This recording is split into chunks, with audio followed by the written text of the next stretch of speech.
Let's bring in former Deputy Chief of Staff to President George W. Bush and Fox News contributor Karl Rove. Karl, good to see you. Morning. How are you? What did you make of the former president's advice there? Well, I actually thought it was pretty good advice. Shorn from the reality of his record, this is pretty good advice. People ought to look at immigrants as people, and if you're an immigration advocate, you ought to recognize that people who are concerned about increased immigration are not necessarily racist. But, you know, this is shorn of all his connections to the issue. He has a very tortured history with this issue.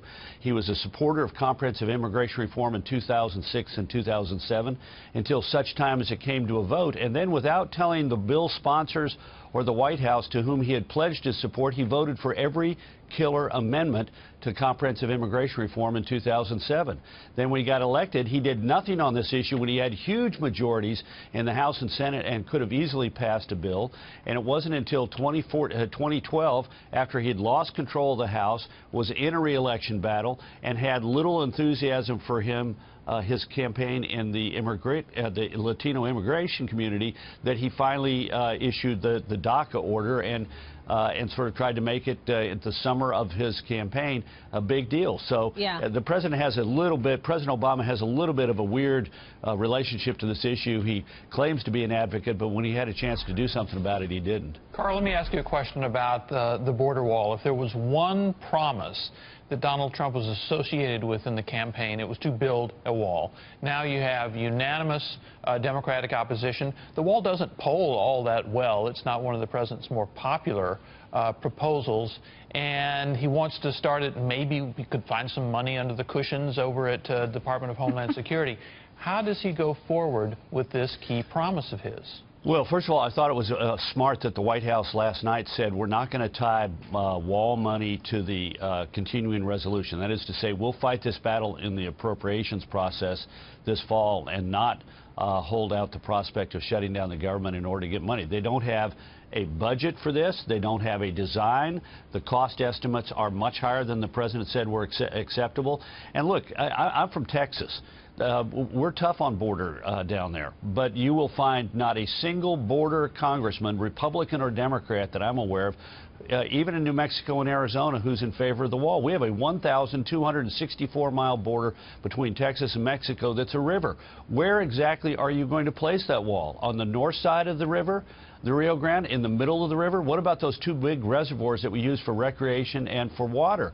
What about cattlemen who want to get their cattle into the water? So there are technology and other things that could be used, and the wall, there's a place for it, but it's not over the 2,000-mile border of Texas and Mexico, or of the U.S. and Mexico. Well, and Karl, politically, you get bogged down in the eminent domain fights that could drag on for years. So President Trump is all about optics in part, and that has to be part of the calculation. Yeah. I mean, there are places where the wall is necessary, but in other parts of the border, technology, infrastructure, roads, technology so that you can detect crossing, infrastructure so that you've got roads to interdict them, and air assets to monitor and recover them. Those are important in a large part of the border, and a wall just doesn't make good sense.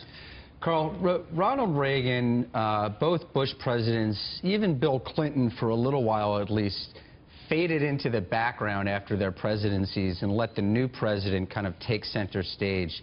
Is it dignified or graceful for Barack Obama to be out in public, speaking out on issues like this so soon after he left office?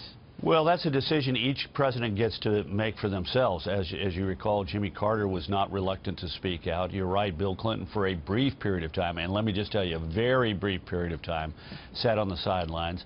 I do think every president is wise to give their successor a decent interval of their silence. It's up to President Obama to decide whether or not that's appropriate. He was restrained in his remarks, but nonetheless pointed in some of his comments. And Karl, what about this bombshell new report in Politico this morning, finding that some of the Iranian-born prisoners who were freed by President Obama under the Iran nuclear deal were actually accused of posing threats to national security? Yeah, this is a bombshell. People ought to read this. Josh Meyer did some excellent reporting. As you recall, there were 7 people whom the president went on television and said, these are not dangerous people. We're in order to sort of facilitate this deal, in order to, goodwill, we're going to do this. Well, of the 7, we now know 3 of them were involved in transferring missile technology.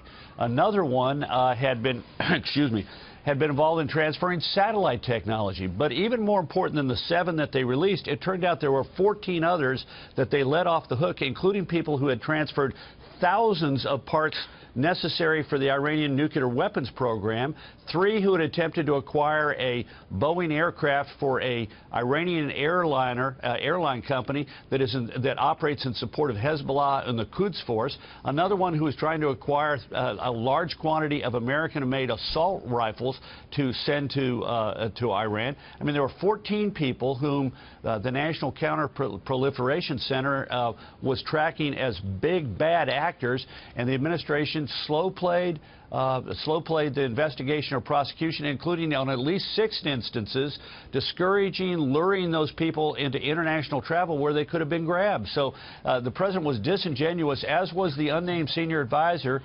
who briefed the press on this. The 7 included some very bad actors, and unspoken were the 14 who were really bad actors whom the administration let off the hook. Yeah, I don't know why the president said at the time that they were not dangerous, that they don't pose a risk at all. Well, either he wasn't briefed properly, or he was being disingenuous. I let the viewers decide which one it is. But I mean, this was just a jaw-droppingly comprehensive, well-researched report by Meyer and Politico. I commend it to your viewers. Thank you so much, Karl. All right, we'll see you soon, sir.